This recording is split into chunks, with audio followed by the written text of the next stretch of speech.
क्या आप जानते हैं कि जब मच्छर आपका खून चूसते हैं तो उनका क्या होता है? अगर आप सोचते हैं कि मच्छर सिर्फ चुभाकर और चूसकर ही खून चूसते हैं, तो आप बिल्कुल गलत हैं।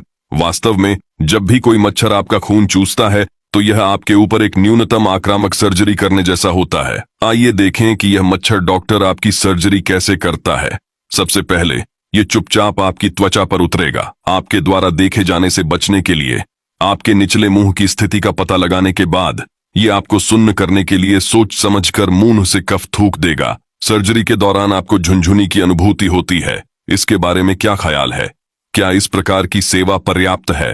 फिर डॉक्टर मॉस्किटो ने अपने सर्जिकल उपकरण, जो उसका मुंह होता है, निकालना शुरू कर देता है। बहुत से लोग सोचते हैं कि मच्छर के मुंह में केवल एक सुई होती है।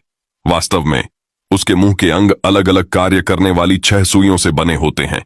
स्पष्ट रूप से देखने के लिए इसे माइक्रोस्कोप के नीचे रखना आवश्यक है। उनके श्रम का विभाजन स्पष्ट है। 2 सबसे बाहरी दांतेदार सुइयां आपकी त्वचा को काटने के लिए जिम्मेदार हैं।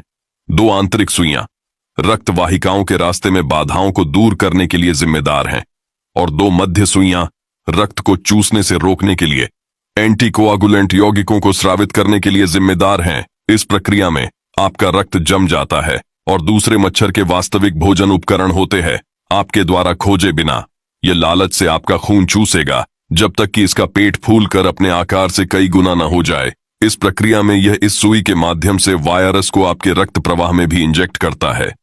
इतना ही नहीं, अधिक रक्त प्राप्त करने के लिए यह रक्त चूसने की प्रक्रिया के दौरान शरीर से अतिरिक्त पानी बाहर निकाल देगा। यह तब तक खाएगा और शौच करेगा जब तक इसका पेट फटने वाला न हो जाए, और फिर यह संतुष्टि के साथ निकल जाएगा।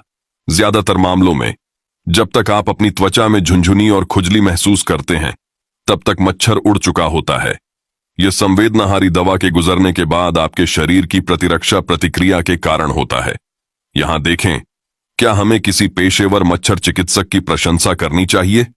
अंततः क्या आप जानते हैं कि यदि मच्छर विलुप्त हो गए तो क्या होगा?